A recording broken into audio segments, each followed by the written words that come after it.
So, however, on Monday with my review of Golden Kamuy episode 18, another amazing episode. Damn, Golden Kamuy is good. It's damn, it's good. Yeah, it's always... No, 10 out of 10 episode, in my opinion. 10 out of 10 episode, I think it's another 10 out of 10 episode. It's like... Golden Kamuy is always either 10 out of 10 or 9 out of 10. That's the quality of it, right? Honestly, I feel there's actually a few animes I really love this season. I really feel so. I can't even say what's my favorite anime, but Golden Kamuy keeps being like, it's number 1, maybe it's number 2, it keeps being up all the time, right? Otherwise, it actually puts balance and like, man, I love that anime. Anyway, but I think with Golden Kamuy though, it's, again here, we have like a super sad episode in the ending there, but it has some good action, it has some comedies in the middle there, so jokes about the Mochi, and I have to say it though, and I kind of joke about it in my live reaction, but I do mean seriously, I love the educational parts. I really loved it. I mean, I am like, oh yeah, Mochi, because of course, Mochi can resist the cold. It makes sense, yeah. Sugar and yeah, like, oh yeah, interesting. Like I love all of that, yeah. So that to me is another highlight of the episode. That is like, I feel that I'm watching anime. They're incredibly entertaining. As I said, 10 times with me easily.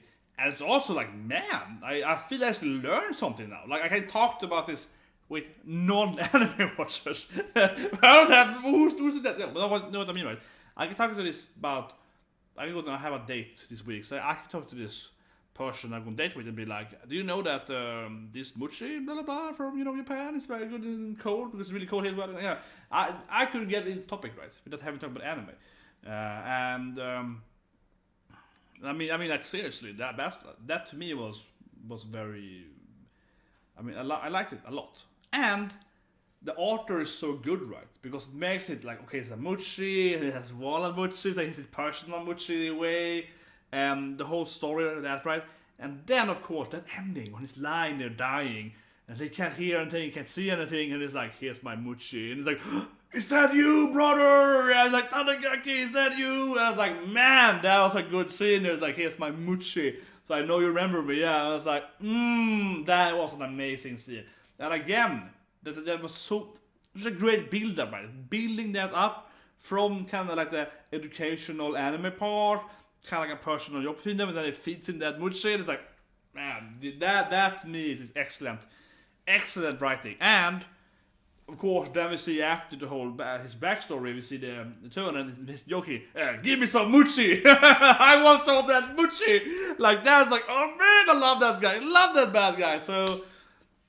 Like half the episode, that Mochi was like amazing red line between the whole episode. So I really, that was amazing to me.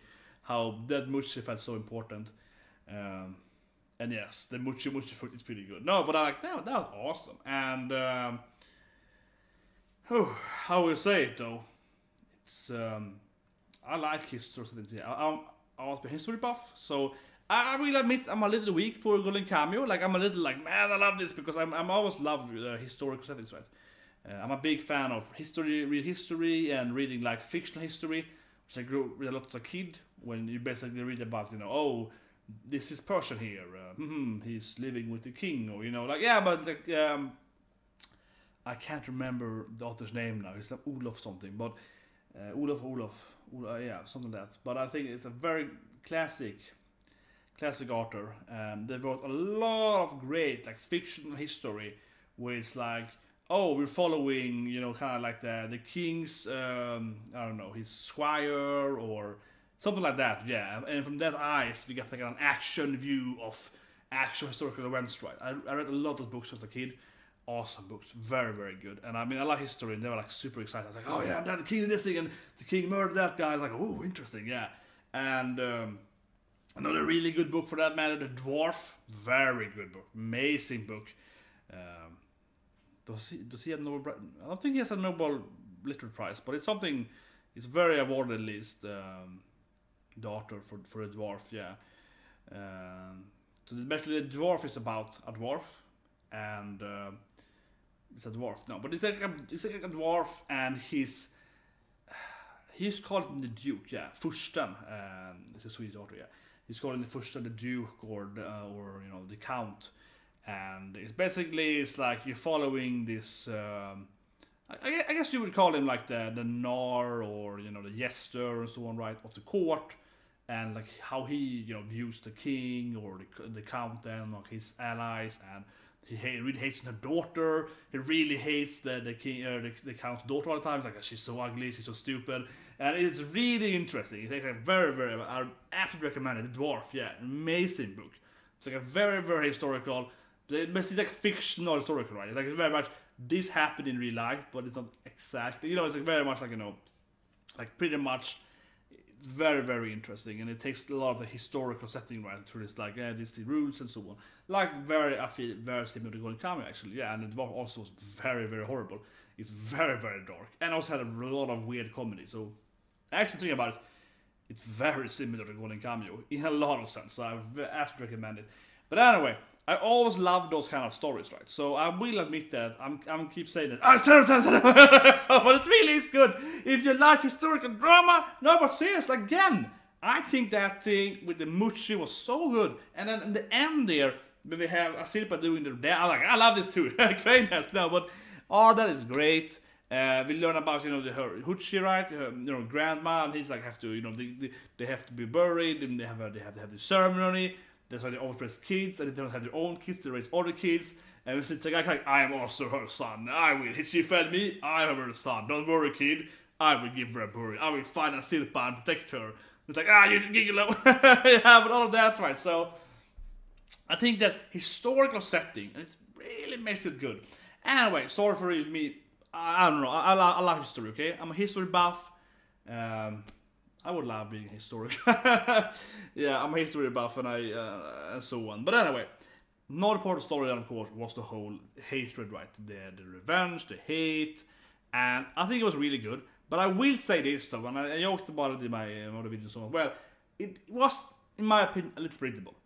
And predictable in a good way, I suppose, but it's almost like this author is so good at writing these like bad stories as well. So it's kind of like, man, he did it on purpose because the wife had smallpox, and like I expect that to be the thing, not the smallpox itself, not the exact details, but like she was probably sick or something and had to do it. Maybe she went crazy and he like self-defense. So I expect it to be something, right? It's like, yeah, okay. So in that sense, I almost honestly, I still love the episode though, but I would say not like a nitpick, but I would say I hope the author does the reverse eventually, right? Where it's like. He's actually sad, yeah, here's a backstory. And the guy's actually bad, yeah, like, because here, it's kind of like, I feel he always, for different supportive characters, the good guys, they always kind of have this story where it's like this misunderstanding of hatred, and then, that, oh man, I wasted my life doing this ranch thing. I wish they actually was, no, he actually was a douchebag and he killed him and it was good. Like, I'm not saying this will make this story better itself, but I will stand by and saying that it's really good written. It's really good written. I love it. But at the same time, it's always like this, right, in Golden Kamuy. And I assume most anime manga, I suppose.